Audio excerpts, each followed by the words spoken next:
শহীদরা ন্যায় বিচার পেয়েছেন, রাষ্ট্র ন্যায় বিচার পেয়েছে, প্রসিকিউশন পক্ষ ন্যায় বিচার পেয়েছে।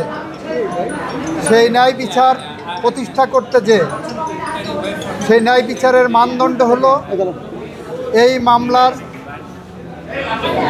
দুইজন আসামিকে সর্বোচ্চ শাস্তি মৃত্যুদণ্ড দেওয়া হয়েছে। একজন আসামি যিনি রাজসাক্ষী হিসাবে নিজেকে আদালতের সামনে উপস্থাপন করেছেন, সার্বিক বিবেচনায় আদালত তাকে 5 বছরের কারাদণ্ড প্রদান করেছে। আমরা মনে করি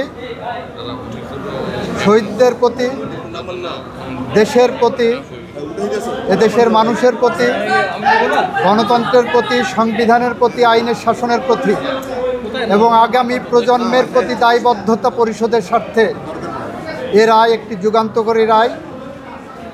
এই রায় প্রশান্তি আনবে, এ রায় ভবিষ্যতের জন্য একটি বার্তা, এ রায় বাংলাদেশে ন্যায় বিচার এবং আইনের শাসনের জন্য একটি মাইল ফলক হয়ে থাকবে।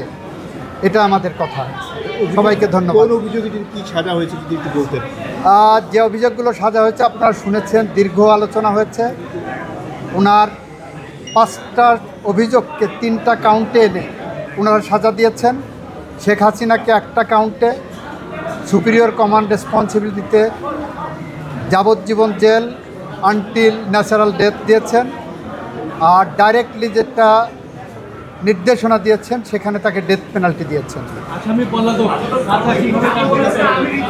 আইনের বিধান মতে যেদিন থেকে গ্রেপ্তার হবেন সেদিন থেকে সাজা কার্যকর হবে। আপনারা ফিরিয়ে আনার ব্যাপারে কি অবস্থা আসলে? এটা রাষ্ট্র আইনিভাবে যা যা করণীয় সব করবে। একটু আপডেটটা যদি বলেন যে কি অবস্থা। রাষ্ট্র আইনিভাবে যা যা করা সম্ভব সবটুকু করবে।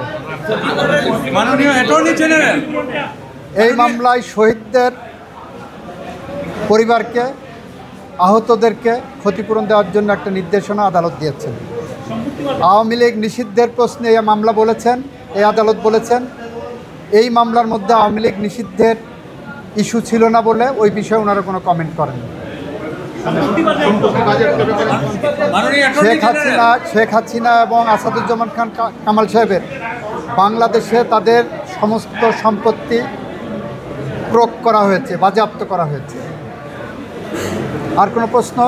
মাননীয় অ্যাটর্নি জেনারেল, ভবিষ্যতে আইন শৃঙ্খলা বাহিনী কিভাবে দায়িত্ব পালন করবে এই ধরনের যে কোনো মুভমেন্টের ক্ষেত্রে, সে বিষয়ে তো কোনো নির্দেশনা দেয়নি। এই মামলার ওই বিষয়ে কোনো পর্যবেক্ষণ এখানে আসার সুযোগ নাই, যেহেতু কোনো অভিযোগ এই মর্মে কোনো চার্জ গঠন হয়নি বা সাবজেক্ট না, ইস্যু না। তবে এই মামলার মর্ম থেকে সবাই একটা বার্তা পাবেন কিভাবে দায়িত্ব পালন করতে হবে।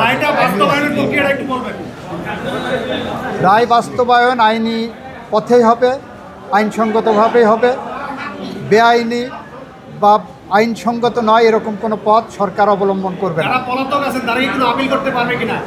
পলাতক থাকা অবস্থায় আপিল করার সুযোগ বাংলাদেশে না বিশ্বের কোনো দেশে আছে বলে আমার জানা নাই।